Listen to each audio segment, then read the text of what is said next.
안녕하세요. 군사돋보기입니다. 지난 두 번의 러시아 공군기지 공습 이후 우크라이나군이 또 드론 공격을 통해 러시아군의 전략 폭격기를 세 번째로 타격해 초토화시켰다는 놀라운 소식이 등장했습니다. 이로써 비교적 우크라이나와 인접해 있는 대부분의 러시아 본토 전략 공군기지들이 모두 초토화된 셈인데요. 현지 시각으로 지난 12월 6일 여러 우크라이나 전쟁 오신트 소식을 통해 전해진 바에 따르면 우크라이나군이 이번에는 수미와 인접한 동북부 국경지대로부터 약 110km 거리에 떨어져 있는 러시아 본토의 쿠르스크주 보스토치니 공군기지에 다시 한번 강력한 장거리 드론 공격을 가했다고 하는데요. 이 당시 수많은 연료탱크 및 경납고들이 파괴되며 러시아 본토 보스토치니 공군기지는 사실상 한동안 더 이상 공군기지의 역할을 상실했을 정도로 큰 타격을 입었다고 합니다. 이 사건이 일어나기 전 우크라이나군은 거대한 투폴레프 141 드론을 순항미사일과 같은 공격 드론으로 개조해 러시아 본토 최대 전략 공군기지인 엥게스 공군기지를 공습해 14대 이상의 전략 폭격기를 파괴하고 디아길레보 공군기지마저 공습해 또 여러 대의 러시아 공군 전술기들에게 피해를 준 바 있는데요. 이에 대해 격분한 러시아군이 다시 한번 살아남은 폭격기와 전투기 등을 총동원해 70발의 미사일을 동원해 우크라이나 전역을 공격한 바 있습니다.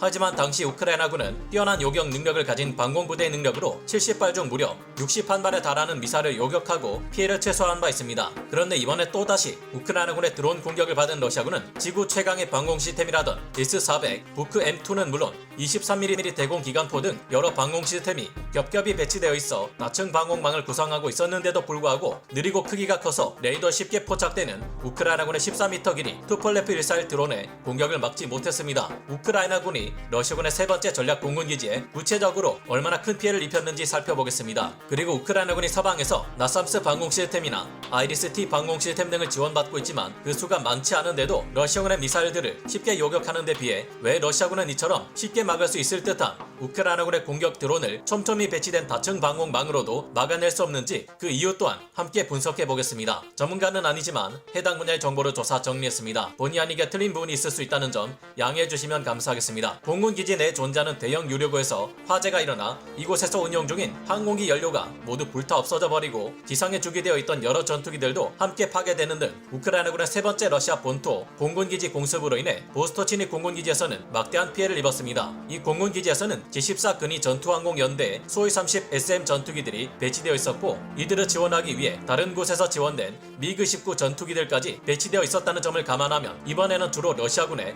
전투기 전력들이 막심한 피해를 입은 것으로 보입니다. 이번 우크라이나군의 세 번째 공격은 러시아군이 70여 발의 미사일로 우크라이나의 보복 공격을 감행한 것에 대해 불과 2시간 후 또다시 가해진 우크라이나 측의 재보복 공격인데요. 당시 가해진 공격으로 인한 화재가 얼마나 거대했으면 관내 모든 소방대원들이 화재를 진압하기 위해 무진애를 썼는데도 불구하고 오후 4시 이전 대낮에 발생한 화재가 늦은 밤이 될 때까지 걷잡을 수 없이 타올랐습니다. 문제는 러시아군이 자랑하는 다층 방공망이 현실에서는 아무런 역할도 하지 못했다는 것입니다. 이 보스토치니 공군기지의 경우 러시아가 지구 최강의 방공 시스템이라 자랑하는 S-400 방공 시스템과 부크 M2 방공 시스템, 토르 M2 야전 방공 시스템은 물론 판칠 S-1 방공 시스템, 마지막으로 ZSU 23-4 쉴카와 같은 23mm 대공기관포 등 장거리, 중거리, 단거리 방공 시스템이 여러 단계로 걸쳐 배치되어 있어 적의 항공기와 미사일 공격을 방어하기 위한 준비가 투철한 상태였는데요. 러시아 측이 밝힌 스펙대로라면 이 정도 방공망이면 F-35 스텔스 전투기도 잡을 수 있어야 하고 적이 쏘아보는 스텔스 순항 미사일도 방어할 수 있어야 합니다. 그러나 이번에 이들의 다층 방공망을 뚫고 들어가 공군 기지를 타격할 수 있었던 우크라이나군의 투폴레프 141 드론은 비행 속도가 고작 마하 0.9밖에 되지 않는 아음속 드론이며 길이가 무척 큰 만큼 RCS 수치도 커서 러시아군의 방공 레이더에 쉽게 노출될 만한 물건입니다. 다른 순항 미사일들처럼 자유로운 변칙 기동이 가능하거나 러시아군의 레이더에 탐지되는 것을 피하기 위해 저공 비행으로 날아간 것도 아닌 것으로 파악되는데요. 그런데도 불구하고 이런 느리고 둔중한 우크라이나군의 드론 공격을 막지 못했다는 점은 러시아가 자랑하는 다층 방공망에 심각한 구멍이 존재한다는 것으로 분석됩니다. 우크라이나군은 투폴레프 141보다 더욱 막기 어려운 러시아군의 순항 미사일 70발 중 무려 61발을 요격했는데 반대로 러시아군은 막기 쉬운 투폴레프 141의 공격을 전혀 막지 못한 이유가 뭘까요? 그 이유는 우선 러시아의 반도체 산업이나 전자산업이 매우 빈약하다는 문제에서 출발하는 것으로 짐작됩니다. 냉전 시기 구소련은 전자공학이나 기계공학에서 미국과 영국, 독일 등 서방 국가들보다 심각하게 뒤떨어지는 능력을 가지고 있었으며 이 점은 소련이 붕괴되고 러시아가 각종 최첨단 무기를 만들어온 지금도 여전히 큰 문제로 작용해 왔습니다. 푸틴 러시아 대통령은 강력한 성능을 자랑하는 슈퍼 무기들을 개발하는데 집착에 가까운 면모를 보여왔고 러시아군은 미국조차 한때는 경계했을 만큼 최신의 무기들을 다수 개발해 자랑해 왔는데요. 그러나 알고 보면 러시아군의 최신의 무기들에 탑재되는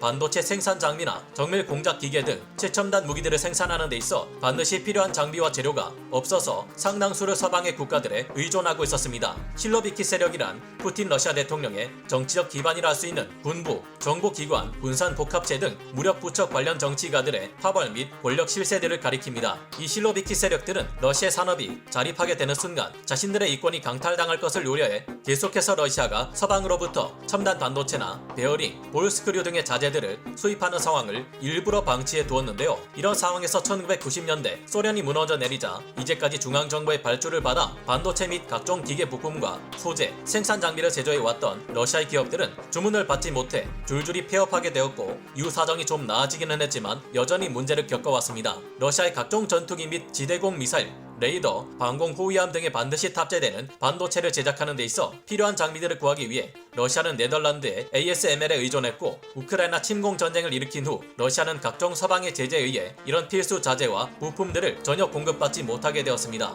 이처럼 여러모로 전자공학 기술에서 서방 국가들을 따라가지 못했던 러시아는 고성능 레이더 및 항전 장비 등을 전술기에 탑재할 수 있을 만큼 작게 만드는 것을 상당히 어려워했습니다. 결국 이들은 전술기에 고성능 항전 장비를 탑재하는 것보다 지상 기반의 대형 조기 경보 레이더가 통제하는 가운데 전술기들이 작전을 수행하는 교리를 택했고 이 때문에 소련식 방공체계는 서방 세계의 방공체계에 비해 훨씬 거대하고 복잡해졌습니다. 이에 비해 우크라이나군은 발전된 서방 세계의 방공 시스템을 최근 지원받았고 이전부터 미국과 영국 등의 조기 경보기 등으로부터 다양한 전장 정보를 받아 작전 수행에 이용하고 있습니다. 이것이 러시아군의 방공망이 약해진 첫 번째 이유인 것으로 분석되고 있습니다. 두 번째 이유는 어떤 방공체계이든 간에 가장 중요한 것은 다층 방공망을 하나의 시스템으로 통합하고 네트워크화하는 것인데 방공망을 하나로 통합하기 위한 기술력이 러시아에게는 부족하다는 것인데요. 이 때문에 여러 방공 시스템들이 배치되어 있으며 이들이 다층 방공망을 구성하고 있다 하더라도 그만큼 반응하는 속도가 늦고 발사하는 과정도 복잡해 재빠른 대응이 어렵다는 것입니다. 러시아군이 개발한 여러 방공 시스템들을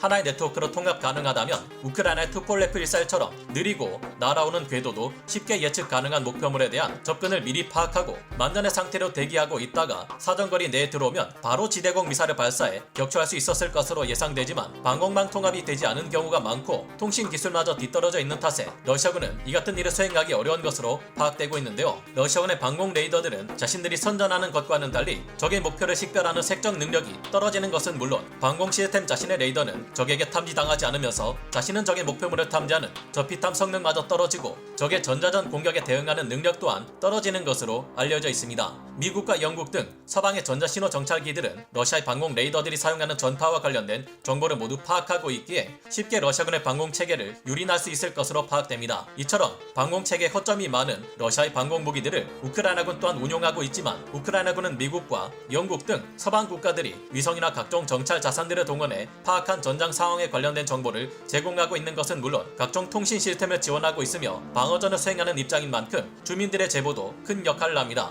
이번에 우크라이나군이 가한 첫 번째 엥겔 공군기지 공습과 두 번째 가한 디아길레보 공군기지 공습 또한 러시아 공군 폭격기들이 순항미사일을 대량으로 장착하고 있다는 주민들의 제보하에 이뤄졌다는 것이 밝혀졌는데요. 이처럼 우크라이나군이 러시아 공군 기지들을 선제 타격한 덕분에 우크라이나 전역에 가해질 예정이었던 최소 수십 발에서 수백 발까지도 이를 러시아군의 폭격기 및 전투기 투발, 미사일 공격은 최소화될 수 있었고 우크라이나와 비교적 가까운 세 개의 전략 공군기지가 초토화됨으로써 한동안 우크라이나 전역은 러시아군의 미사일 공격으로부터 비교적 안전해질 듯한데요. 러시아가 자꾸만 러시아 본토를 향해 우크라이나군이 공격하지 않을 수 없도록 만들고 있는데 이를 빌미 삼아 자국의 영토를 지키기 위함이라며 혹시나 핵무기를 사용하지는 않을지 철저히 감시할 필요가 있을 듯합니다. 오늘 군사 돋보기 여기서 마치고요. 다음 시간에 다시 돌아오겠습니다. 감사합니다. 영상을 재밌게 보셨다면 구독, 좋아요, 알림 설정 부탁드리겠습니다.